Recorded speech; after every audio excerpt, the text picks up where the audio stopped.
Sophie, you were a personal trainer at 22. You drove an auto rickshaw across India.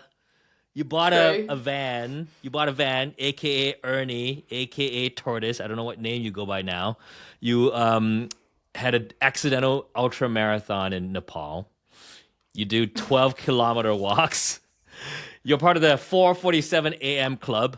So when I look at those things, Sophie, I see someone who is choosing a path that's not ordinary. Someone who's choosing to zag when everybody is zigging. I'm really curious. How do you see yourself? Like, how do you view yourself? What is your identity among all of these things that you do? Um, I don't know. I feel like we constantly need reminders from other people that we are badass bitches, really, and like constantly trying to like remind myself or do things like not business related as well that make me feel like that. Whether that's kind of going away in the van or wild swimming or things like that. So yeah, I know that from other people's lens, I probably live life a bit differently. But I guess Mm. to me, that's the norm. It's just you. I don't have kids. I don't have a mortgage. I'm based in Leeds in the UK. Like, I definitely kind of have a home, but I kind of probably am as nomadic as possible while that is the case. It was always really important to me to try and work towards a career where it was location independent. So, yeah, now I've got that. There's no going back. But yeah, I think I could embrace a little bit more of the adventure that you've brought up. I think you embody that in your business too. So I feel like when I was doing some of the research on you, you said I think in a whether it's a podcast or an interview that Purple Cow by Seth Godin was one of the most influential books in your career. And I feel like millions of people have read probably that book, but probably few people actually lean into doing something that's totally different. I mean, when you started doing a print magazine in the world of digital, part of the pandemic era, I mean, that's totally taking a different route. Maybe you can bring us back to reading a book and doing something just so different, what it felt like, and how do you actually do more of that? God, it was a really long time ago. I was in a corporate role and I read that book. And I think, much as we get a bad name as marketers, I have had like always had a real love of marketing. And yeah, Seth's books were a real inspiration to me. And I think being in a corporate world where there was quite a bit of red tape and, a lot of meetings, I really craved to have something that I could, I guess, flex my marketing muscles, flex my business muscles, flex my creative muscles. I suppose I never saw myself as a creative until I kind of realised that writing business plans and writing marketing plans and executing marketing is creative. Just because you kind of can't draw a stick man doesn't mean that you're not creative or hold a tune or, so it probably took me quite a long time to realise I was creative. And yeah, I think that book made me realise that you could do things differently. And I think even in kind of an employed role, I really craved, and started kind of a blog. And this was maybe 20 years ago, or a newsletter. And it kind of went on from there, like one thing led to another. So, a failed blog after failed blog, or given up blog after given up blog led to, a newsletter, which led to going freelance, which led to, lots and lots of different iterations of businesses and things. I guess it was 5 years ago now, so I'd probably been freelance 8 years at that point. I set up Freelancer Magazine, yeah. And yeah, exactly that. Kind of realised that there wasn't a print magazine for freelancers. Realised that in a world of online, and we were very much online at the time, and we've absolutely relied on the online communities to support us and to get us started. I mean, it's incredible. It is incredible because I feel like, the way our brain works is we are wired to belong. Our brain wants to be safe, wants to be comfortable. And so taking a leap, going purple when everything's white, it's not exactly the most comfortable thing to do. So when you were thinking about print, was there ever a part of you, a voice that said, I don't know, Sophie, is this going to work? Like, how did you manage any of the inner voices that you were having, especially as you started your Kickstarter campaign and all that? My memory is that I felt quite certain about it. I felt really excited about it. I kind of felt like it was probably the best business idea I'd ever had. It felt a bit meant to be, in the sense that Ange and I had been making a kind of magazine / hotel brochure together before, and I'd met her through that, and so I knew someone who would come on board as a designer. It was such a strange time, and I'd lost all my clients because I was working for the travel and hospitality industry. I didn't really have anything to lose. Like, actually, as I was just saying to you, like, we're just about to launch a new website. We're just about to really probably make the biggest change to the business that we've ever made. And I'm really anxious now. It's a bit like not telling yourself you're going for a run, but just telling yourself to put your trainers and your running stuff on, and then just to go out the front door, and then you're kind of there. And I think, by the time that you've built a website and done all the work, then you don't really have much choice but to launch it. So you might as well be excited about it, or pretend to be excited about it. And actually, it was such a great time in terms of people were so supportive. They were so excited. Everyone was online so much that the Kickstarter just went off. I was exhausted by the end of it because we went really quickly. So I came up with the idea, I think it was December 31st. We launched the Kickstarter February 1st. It ended a month later, and the first magazine landed on April 1st. So I was in my head, I was momentum is really important. I really want to keep up the momentum. But I was probably going 8,000 miles an hour. And the magazine landed, and I was like, okay, I probably need to sleep for a year, but I've committed to making 3 more of these. Yeah. Well, actually, what you were saying there embeds quite a lot of, I think, behavioral science and neuroscience principles, right? You talked about this, tricking your body or taking the first step, making things easy for us to do something uncomfortable. It's a hack. So taking that first thing. And then I think you talk about, so you talk about speed and momentum, which is also great because I think we all have so much inertia. So if we keep things slow, you don't know, it almost gives you an excuse to turn around if you're moving pretty slowly and you say, I'm just going to put the brakes on. But if you're moving so fast, you just got to have to go along with it and get it launched.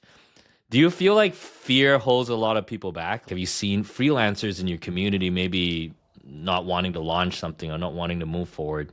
Yeah, absolutely. In the first instance, when you first start kind of putting yourself out there on social media or on LinkedIn, you're almost worried about what your family are going to think, or who am I to do this, what your school friends are going to think. And I don't know, it's always a bit difficult in a different way, but you kind of move through and realise how ridiculous you were being. But I'm part of quite a lot of, communities and group coaching and things like that. I just feel that, what we stand for as at the magazine is connecting people, and people that often work in isolation. I just think it's so important to kind of get out of your own head. And in these group coaching situations, people kind of step up and ask questions, and they're constantly second guessing themselves. And you're thinking, well, of course you should put your prices up, or of course you should, that's a great content idea. Why are you second guessing it? But then when it's your turn to speak, you feel yourself doing the same. It's that classic thing, isn't it? It's so easy to give other people advice. So I do think surrounding yourself with other people who are gonna lift you and remind you that, that you are amazing at what you do is so important, and having kind of sounding boards that are real humans. Yeah, I think it's a real shame if fear stops you from doing things, because we're so harsh on ourselves, and however much we tell ourselves, We are. like, we can't, I really try and pick myself up on it, like the stories that we tell ourselves, and just, we would never speak to anyone else like that. And I don't know, if you can ever fully get out of that kind of stories we tell ourselves mode, but yeah, like, the fear is real. Sophie, bring us back to the moment in Kickstarter where you felt like, oh my God, this is actually taking off. And maybe you can also share some advice of people launching things, of maybe getting some of that early signal that it's going to work before going full on. So pre-launch is really important. It's a little bit ironic that I say that, given that I launched so quickly, but actually I really wanted to fail fast. If I was going to fail, I really wanted to fail fast. I wanted to find out whether people wanted it or not. And I had never done a crowdfunder before, but I had donated to things on Kickstarter. So I knew the kind of rough, premise. I make decisions very quickly. So I'm not really someone who stays in the which platform should I choose phase, because I think it's a waste of time. I think it's often just a procrastination, and I just can't be bothered with it. I'm not a researcher. I'm like, I think the best thing to do is almost find someone who you respect, who is also like a really big researcher. So like, if I'm going to buy a speaker, I'll just ask my friends who I knew spent a year researching a speaker, what speaker to buy, and I'll buy that speaker. Yeah. And actually, I was thinking of launching Kickstarter maybe a month earlier than I did. And so I did have about a month of pre-launch and building a database and getting people involved. Let's pause for a quick second there. I think what we just talked about is important. Sophie got to know her target audience by being with them, being a part of that group. And that's so important. Simon Sinek might say, start with why, but I propose we have to start with who. The most reliable way to get an audience to pay attention to what you're saying, to get interested in what you're offering, is that you are able to articulate their problems, their fears, their desires, their dreams better than they can. And how do you do that? Is to engage with them, to ask, to be part of that group. And if you don't know who your target audience even is, there's this method that I teach to my clients, which is called the trigger method. So instead of demographics, segmenting your audience by role, by title, by function, by industry, you actually start with the trigger, which is, what are they feeling, thinking right before they go searching for a solution like yours? If you are a corporate speaking coach, it might be, I just got invited to my first keynote in front of 1,000 people. Anyway, if you want to learn more, go to behavioringlab.com. But let's get back to Sophie. So I would say that's really important. So even like pre-launch, you need to be part of that community, really. And for me, that was Twitter. So there was a big freelance community, particularly like freelance copywriters, but I'd found a community on Twitter maybe a couple of years before. So we were really active. I started saying to people, this is what I'm going to do. I'd love you to choose like the logo, the cover. I started getting people involved in decisions. And yeah, that was, it was Kickstarter. I felt for me hit so many like key, marketing kind of tactics that we need to like hit, in terms of, it forces you to have momentum. It forces you to create a sense of urgency. It forces you to make lots of decisions about the business really quickly. So for people to get involved and to donate, or as it was they were buying the magazine. So it wasn't like donate and we'll make it. It was like, buy a copy of the magazine, and if we hit it, we'll make it, and then you'll get it. So in that sense, we were testing the product. It was like, we weren't just kind of saying donate out of the kindness of the heart. It was like, do you want this product? And it was giving people that deadline to say, you need to let us know by, the 30th of March if you want this product. It was really encouraging, like referrals and recommendations and people like getting behind us. And I think launching via crowdfunding, it just made us community from the start. Like it made us just this community-based business from the offset. So yeah, I would really recommend launching like that if you're going to launch something, or thinking about the principles that it forces you to follow, because yeah, for me it just made so much sense that would be the way that we would be able to raise the startup funds and test a minimum viable product. When you were collecting, so the pre-launch, when you were collecting emails or getting, sort of bringing people together, were you telling them about the product that's coming so that they're looking forward to that? Just gave people as much information as possible. And then Kickstarter, or they did have a crowdfunding like consultant as well, which was, worth the money. We hit target early. So I was like, gosh, what do we do now to kind of encourage people? Like, how can we extend our target? And we kind of added new benefits and things like that. So it was really about giving people as much information as possible about what to expect, which I guess, again, is, good marketing sense. We made a video, we were kind of mocked up spreads, and I think we exceeded expectations as well, which was really nice. I think lots of people are like, oh, I thought it was going to be good, and that's to this day, people are like, they receive it through the letterbox, and, you've been a cover star. Oh my God, I know. Wait, I got to bring it here. It's not a dry business magazine. It's full of positivity.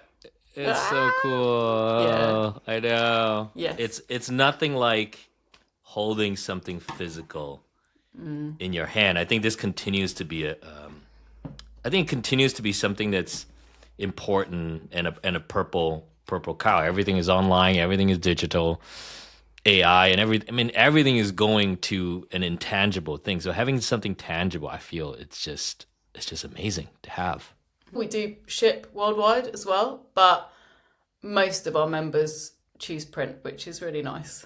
Or print and digital if you want to, make sure you always have it with you if you're on a train or something, but have the, your bookshelf looking nice. So yeah, we're not looking to move away from print. Sophie, you mentioned that having that upfront, getting people along the process of launch, is actually building the community as part of that process.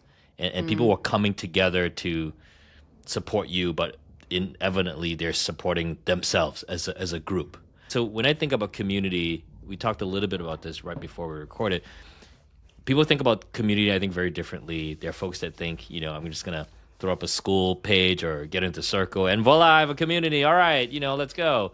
But it's not like that, isn't it? Maybe you can help the folks listening. What is a community? Why is it important to have one? And then maybe share the lessons. If someone were to start a community, what does it mean? How should someone go about doing that?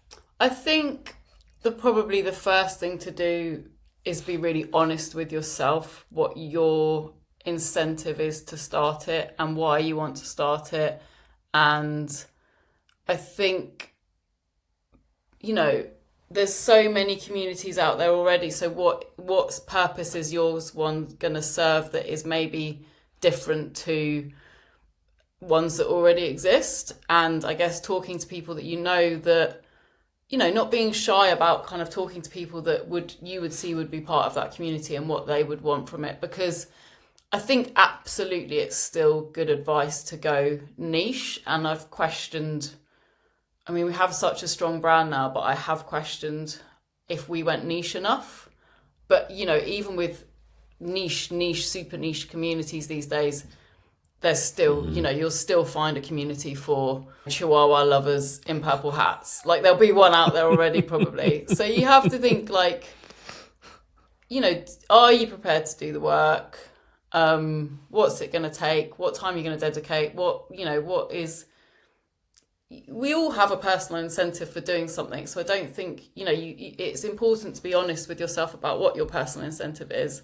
And I think the most important thing that I've kind of heard about communities is, especially from a marketing perspective and a brand perspective, a community is not you talking to your customers. Community is not like a two-way conversation between you and then your customers talking back to you. Community is connecting the people to each other. And I think that's a really important element. We don't have a Slack channel. We don't have a group chat. We don't have anything like that. So we have virtual co-working 3 times a week. We run some events. We have the magazine. And in the magazine, it's really simple, but I think really important. Like, if people are contributing or being interviewed, we have their social media handles at the end so people can connect with them and say, I really loved the article, or, this really resonated with me, or I'd love to work with you, and things like that. Like, I haven't been on WhatsApp for 6 years. I just don't think we need more notifications in our life. And I would rather people like made one-on-one connections and came to virtual co-working and had conversations with other people in the breakouts and saw other people and made like connections that they're going to remember than have like a Slack channel that is overwhelming people just with more kind of notifications. So that's been quite intentional from our perspective. You don't have to have a WhatsApp group. You don't have to have a Slack channel. You don't have to have Circle. Think carefully about these things. But also give it a go. And if it doesn't work, then you haven't probably lost anything. Let me ask you, so you brought up so many things, Sophie. Right at the beginning of this, you talked about a niche and how important it is to define a niche. Like you said, even freelancer, you were thinking about, all right, could I subgroup this into a deeper niche? I think it is important for people to be able to self-select and self-label. Am I part of this community? So like, many people get thrown into a community because of medical reasons. Like if someone had cancer and they survived, then you're a cancer survivor and you're part of that group. And of course, any activities, any community that has that thing, you'll want to be a part of because you have lived it. What about for folks that want to start communities whereby it's hard to almost self-label in the first place? So like, for example, if someone said, oh, I'm going to help maybe corporate leaders learn about knitting, for example, or learn something that maybe they haven't thought about learning before. How do you advise people to create or craft a group when maybe there isn't a community out there or anything that sort of lumps them together in a group? I think maybe you've just got to find the first 1 or 2 people to join you. I suppose like there does have to be demand. How do you look at your idea of a community and say, oh, this is going to work, or not even just going to work, like I'm going to be able to find these people, I'm going to be able to form a group, especially if people haven't self-identified themselves as that thing. Like it's easier to say, all right, I'm going to build a group of CFOs. All right, I have a title of a CFO. All right, I'm going to sort of look at that group. But if you're going to build a group that has maybe very little to do with how people see themselves today, how do you go about doing that? Is that a good idea or not? I think it comes down to your incentive again, doesn't it? Like, why am I there? Why should we be together? Yeah, I suppose it's not because you're identifying a need for it. It's because it's something that you want to do. And I think, you probably do need to find people who, want to do that thing too, whether they identify with it or not, or, see that as part of their identity. I think with the magazine, we really are looking at kind of solo workers, self-employed people in kind of creative and marketing industries, founders. One of our main goals is to help freelancers see themselves as business owners. But plenty of people, consultants, strategists, I know, love the magazine, like love the idea of it, but wouldn't buy it because they're like, I don't consider myself a freelancer. I suppose you do need to identify that need really for it to be a community, because if people are having that fulfilled somewhere else and they kind of don't see, there's plenty of freelance communities out there. So, we need to kind of work out what it is that's different about ours. And, luckily we have the magazine that really sets us apart like that. But even beyond that, we need to work out or communicate to people what the benefit is to them. And I guess that comes back to marketing. The best kind of advice for marketing is make it about other people.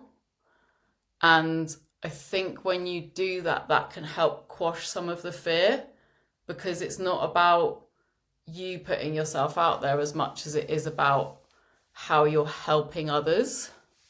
So I think if you kind of always come back to that and not, what do I want to do? How am I going to be perceived? The best marketing, I think, is like, how is this going to resonate with other people?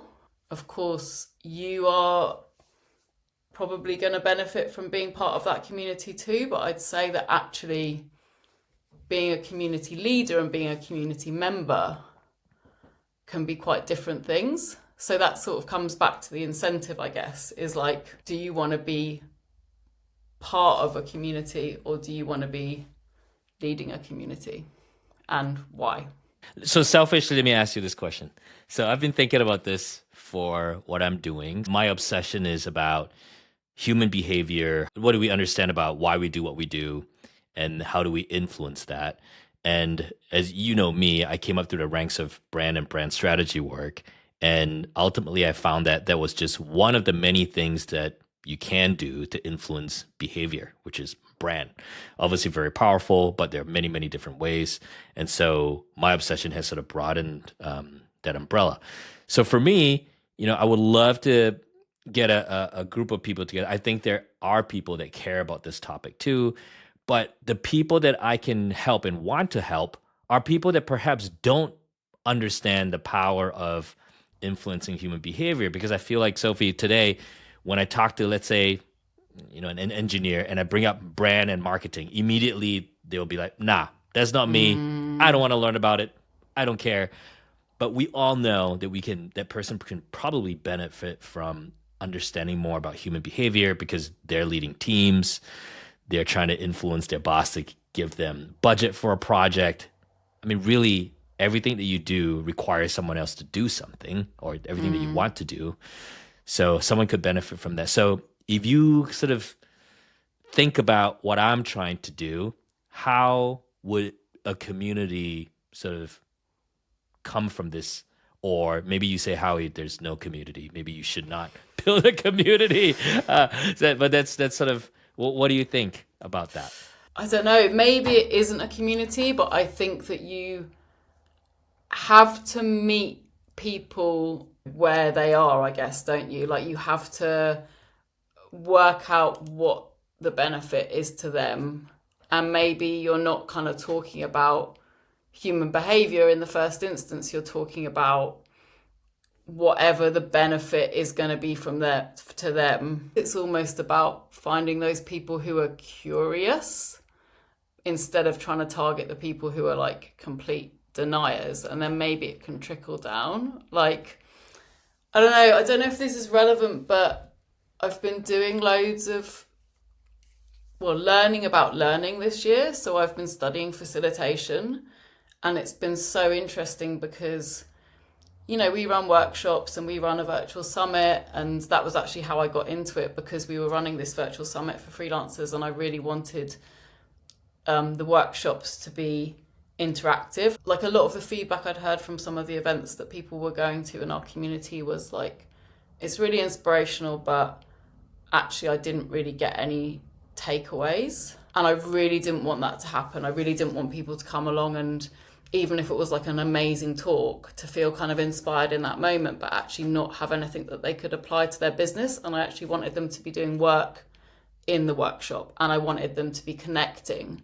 And I actually think virtual is a really amazing space for people connecting to each other, like especially in a conference, if you do it well, putting people into breakout rooms and giving people, like, it's all about psychology. So it's like, you don't throw people in with this icebreaker, because everyone dreads an icebreaker, and you don't, give people a really difficult question in the first instance. You kind of warm people up and get people like feeling safe, and there's, a real science behind this. So yeah, I started learning about facilitation so that we could brief our workshop hosts, and it was just amazing. And then so I've done a 6-month course, I'm going to a festival about it, and I kind of, it hadn't really occurred to me before that just because you know a topic, it doesn't mean you know how to facilitate learning of that topic. Because, when you're facilitating workshops, the activities, and there's loads of these kind of books that you can get these amazing activities out of, and they're quite left field. In the first instance they would seem quite left field, and I just wonder if there's a way that the community or the workshop would be focused on the benefit to the end user, but actually you would kind of I guess sneak in there would be a way of easing people in and designing. It's about the design of it, isn't it? Yeah, it's so true. I mean, you mentioned this. It hits home because in my old world of brand strategy, I do some of that now too, but we never really sell brand strategy, because brand strategy is the process to get to that launch, or whether a launch of a company or launch of a product or repositioning of something.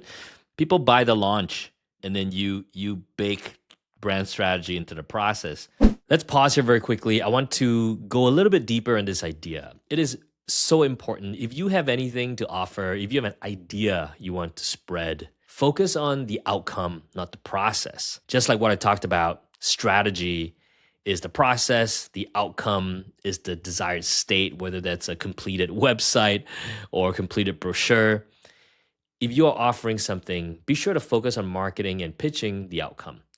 So, for example, you see that all the time in weight loss, in fitness.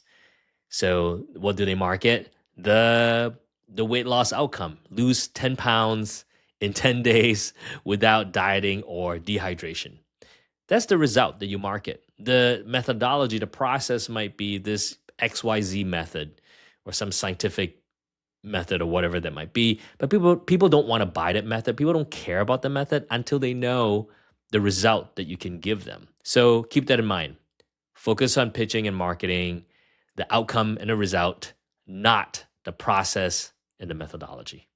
All right, back to Sophie. So taking my own medicine is helping people see what they want to do. Use that as the thing. People want to become X or do X. And then the process of doing that, I will introduce the concepts and the learnings and these other things they need to do, right? Because that's not the magnet. People want the end goal. People want the transformation. I think especially in instances where there's not this, again, label that exists already. So like we talked about, I'm a freelancer, I'm an entrepreneur, I'm a whatever, I'm a dentist. It doesn't exist yet. So then we need to form the community around a group of people who wants this outcome, and then you can sort of shape it and give them the thing along the way. It's an interesting, isn't it? Because it's it wouldn't be as interesting to set up a community as much as, it would be easier to just have advocates, really, and just enthusiasts, and you wouldn't feel like you were making as much of a difference. Right, because it's already people that know this stuff, right? It's already people that love this stuff. It will be almost like talking to the same echo, in the same echo chamber that doesn't benefit, people outside of it. Yeah, focusing on the outcome, isn't it? Again, I think it's one of the things that I struggle with the most is, being too close to the business. And the irony, again, was that I'd not, bar kind of hotel brochures and things like that, and a sort of magazine for hotels. I had no publishing experience. I had no journalistic experience. I was a writer, but again, I'd fallen upon that because one day someone said to me, "Oh, someone's recommended you as a copywriter." It was 10 years ago, and I didn't actually know what a copywriter was. And that was how I found the freelance community on Twitter, because I went to Twitter to find out what a copywriter actually was. But I never had imposter syndrome about making a magazine, because I didn't know how to do it. So you don't, it's what people say, isn't it? You don't, I think, you used to ask me, did I have the fear? And I was a bit I didn't know what I didn't know. So I didn't like I probably wasn't that harsh on myself. And, it went all right. But I feel like I have imposter syndrome about the marketing. Because you know. I know all the balls I'm dropping. Yeah, you do. So, yeah, it's like, it's kind of, I tell you and go, oh, you've got to be outcome focused, you've got to be benefits focused. But I'm like, in my head, I'm going, we could definitely do that better. What are some unspoken things about community building? Obviously, there's tons of people that build community that you read and see. As someone have built a successful, robust, and thriving one, Sophie, like what are some things that you feel are unspoken that maybe needs to be said, or secrets of doing that? I think one of the things I find hard is kind of knowing when to step back and knowing when to come forward in terms of being the face of the business. And I really wanted it to be community focused. That absolutely was kind of the raison director of the business. I felt like I know that I'm really good at connecting people. So I know that I just have a bit of a memory for like, oh, you should talk to that person, you should talk to that person. And I'm also like, if I met you at a networking event and you mentioned, you like this band, I would be the person that showed up in your DMs like 2 months later, even though we had only met once, and went like, oh, I've just seen they've got a gig. Like, I don't have kind of fear in that sense. Have you always been like that, Sophie? Have you always? No, I think it does No. come a bit more with age, doesn't it? Like that, maybe a bit. Like I suppose I've always had that kind of saw this and thought of you. I've always thought that was really nice. I've always kind of feel as well like if someone recommends you something, you should probably try your best to read it or listen to it or look at it, because I think that's a really nice thing for people to do to others. But I think having a business and having a brand and kind of, I guess, wanting a business that was productized, that was scalable, like that was also an incentive for me. Wanting a brand that wasn't like Sophie Cross Limited. I think I'm overthinking it, but I think maybe I've stepped back maybe a bit much, and I would actually like to come forward again. And, we're actually starting new clubs, and I'm going to start running like group coaching. We're going to have a growth program, and I'm really excited about that. And I guess that's just also the cycles of your business, right? There's going to be times where you're a bit more behind the scenes, and especially if you're kind of building a team, which, we've built a freelance team, which, yeah, is kind of a bit of a, a pinch yourself moment in terms of having, like I'm not the editor of the magazine anymore, so I did 20 issues, and I've just seen issue 22 today, and it goes to print like next week, and it's the first time I've seen it, so I've set aside tomorrow to read it. And so, yeah, this is a second issue with a new editor. But yeah, like plenty of mistakes along the way of like what to outsource and what to do. And I think especially when you're charging as well, so when you're monetizing it, there's a lot going on in your brain then about, I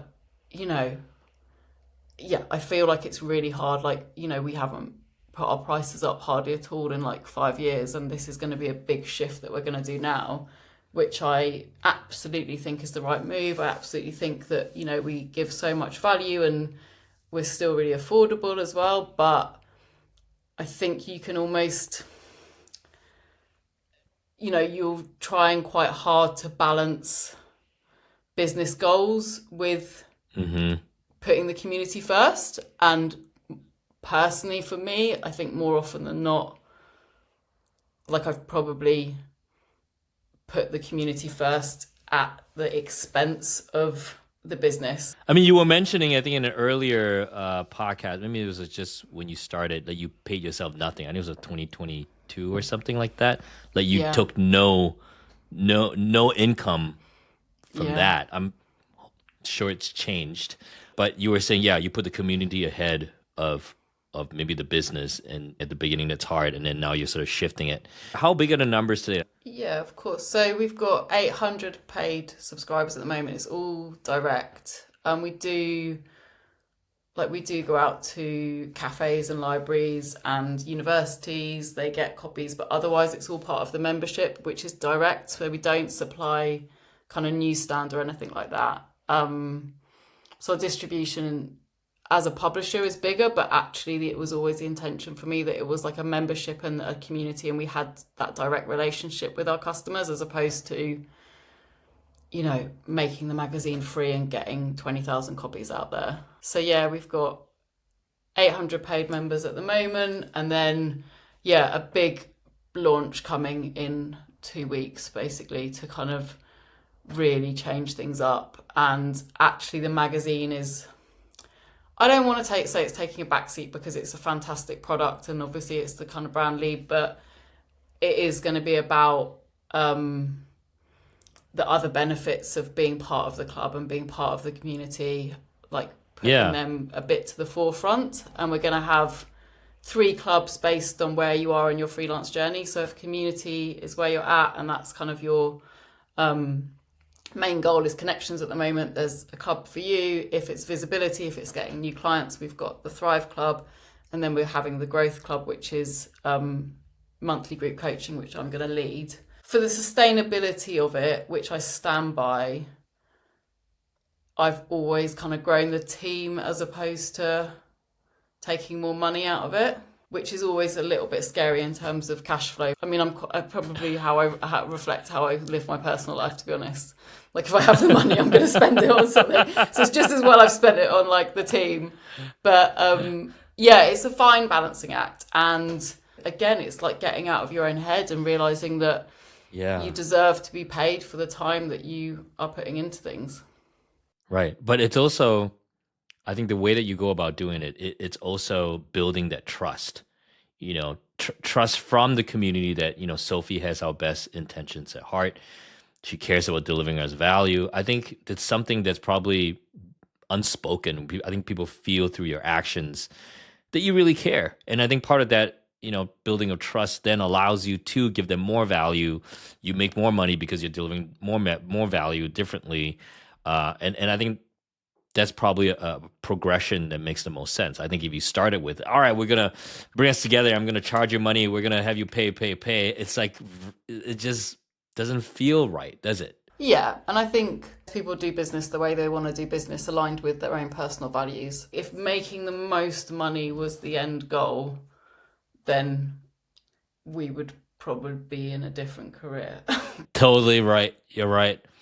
Are there things that you do, because you talked about community, really about people getting value, but also, you know, you want people to connect to each other. You want to have people feel like, you know, I know you. It's not like this meaningless connection. Oh, you're just part of a group, but then you want people to actually know each other. Is there part of the journey of joining Freelancer that you feel the most proud of, you know, whether it's small things that you do or specific things that you do, you feel like, wow, you're actually making a difference. You're actually making people feel surprised, delighted, moved. Are there things that you do, or secret little things that you put in or pepper in your community that makes that happen?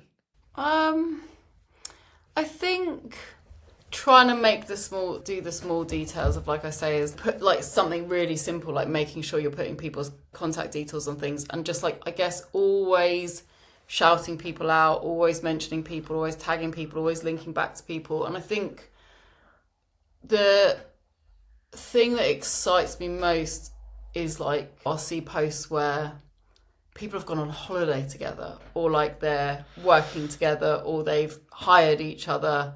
And I think, oh, they met at virtual co-working, or like they know each other. Because when people say that to me, like, you know, obviously you want to like shape the community and go, if you make a friend, please tell me. But people obviously don't, like, it happens the whole time. So I just think, yeah, that's what excites me the most, is like, you know, people will be like, I read an article in the magazine and then we did this. And I'm like, oh my God, like, I don't know, it's still kind of crazy. And I suppose as much as saying it's hard, like, there's no like, it's my dream business, you know. I would sit down with anyone. Like, if you said to me, oh, I'm thinking of starting a business, or like, can you give me some advice? I'm like, pull up a chair. Like, you know, I would do that all day. And people used to say to me when I was the editor, like, oh, don't you run out of ideas? And I was thinking, no, like, just talking to people about running their businesses, like, it's like that. I don't know, that's so exciting to me. I don't know how people run businesses and keep going who don't have this kind of motivation, because it's easy in that sense, you know. It's easy in the sense that, yeah, we get amazing feedback the whole time, or we see people just connecting, or, you know, I go to lots of events that also, like, where we have crossover of community, so run by other people, and, you know, you kind of see the Freelancer Magazine crew, or you see pockets of people, or you see like the virtual co-working hosts hanging out together. And, you know, obviously it's lovely for me to kind of have, like, I moved 200 miles and I had like a ready-made community of people that I kind of knew. And yeah, it's really, really nice. Yeah. How did the virtual co-working thing come about? So it would have been just me hosting it at the beginning. And this is kind of a classic thing where I would have hosted it every day. So we would do it 3 times a week. And I think we always did it 3 times a week, but I can't remember. So it's every Tuesday, Wednesday, Thursday, UK time, 9:30 a.m. till 11:30 a.m. And it's run by like a team of volunteer hosts from our community. And like I host them as well. But yeah, it would have been me just running it at first and not thinking, oh, I could ask other people to help out. And then obviously you do, or someone says, oh, could I host one? And then you think, oh gosh, maybe people would like to be involved in this. People just working? Are they talking to each other? Like what happens? It sounds like it shouldn't work, but it absolutely does. Like maybe we get typically between, it depends on the day, like probably 15 people on average, but there might be 10, there might be 30. Wow. And what happens is everyone comes at 9:30. Like if you're late and things like that, like it's quite casual, but like by and large, people turn up.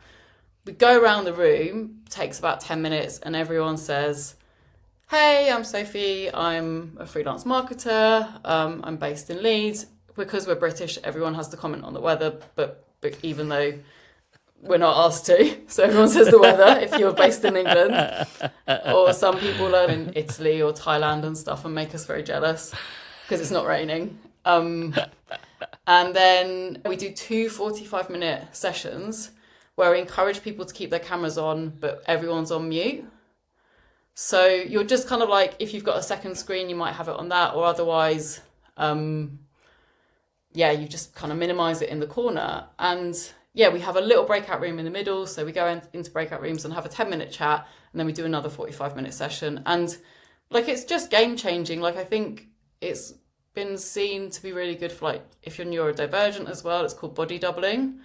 And I think for me, this is like the epitome of what we're about, because it's about community and it's about connection, but there's purpose and there's intention, and you're seeing people and you're not in isolation, and you're kind of reminded that there's other people there. But actually, you are going to have a more productive morning than you would have had not doing it. And yeah, people are like, I mean, I would be the same. Like, how am I going to do this? Or people think like people are going to be chatting and stuff. But yeah, everyone's on mute. If you want to turn your camera on and off, that's also fine. But obviously we tell some people people have to have their cameras on, whereas we'd all just be sat there. There would be no point whatsoever. Right. There would be a point to see people working. Yeah. That's so cool. I mean, it's really cool because it's based off of a need. Like you said, you know, freelancers typically, they're on their own. They feel isolated. I'm in my basement, you know, like I do work on my own. So having a group of people there, it fills that need. I have one last question for you. I mean, we've gone through. I mean, this has been super fast. I mean, we need to catch up again for sure. Yes. I've one last question for you, Sophie. When you think about the entrepreneurs that are out there, people that want to start businesses, what is something that you want to leave on a sticky note in front of them? You know, thinking about all the things that we talked about. zigging and zagging and fear and all that, what would you leave them on a sticky note? Someone who wants to start something different, do something new. I'm a bit obsessed with true crime, so this is going to sound a bit left field, but I will bring it back. But was watching true crime a couple of days ago, and there was a quote from it, and it was actually a dad about his teenager who kind of was getting in with the wrong crowd, and he said to his teenager, like, show me the people that you surround yourself with at the moment, and I'll show you your future. And I think, like, that goes for all of us, really. You know, maybe it feels more prevalent as a teenager, but I think, you know, do not work in isolation. You know, do not kind of keep these ideas to yourself. Tell people about them. Like, I have a coach at the moment, and, you know, she's worth her weight in gold, just having a human to kind of bounce ideas off, and we wouldn't be where we were. But yeah, I think surround yourself with the right people. Like, surround yourself, be the dumbest person in the room some of the time. I think that's the easiest way, is like kind of choose those role models carefully. That probably was a bit waffly for a post-it note, but you get the sentiment. I love it, Sophie. Thank you. Thank you so much. We'll put all the links, sending people to your new launch. I think the freelance community is so lucky to have you. But thanks again for coming on, Sophie. Thank you. It's been amazing. Thank you, Howie. If you're thinking about building a community, I think that's exceptional. It's one of the best ways in which you can get really close to your audience. You can start to learn more about them and give them what they want. And there's nothing like building your own platform of people that can coexist without you, but also work with you to figure out what's next. The best way, though, to attract people into a community is by building your own brand. At first, as you start building one, you have to be the one that attracts everybody into the group. So if you want to learn more about that, be sure to meet Goldie Chan. Yes, she's a fellow Chan, and she's an expert at helping introverts build brand. Doesn't really matter if you're an introvert or an extrovert, but she specializes in introverts' personal brand building. So be sure to go meet Goldie. If you're watching on YouTube, click right here. If you're listening to this on a podcast, click on the link in the show notes, and I'll see you there.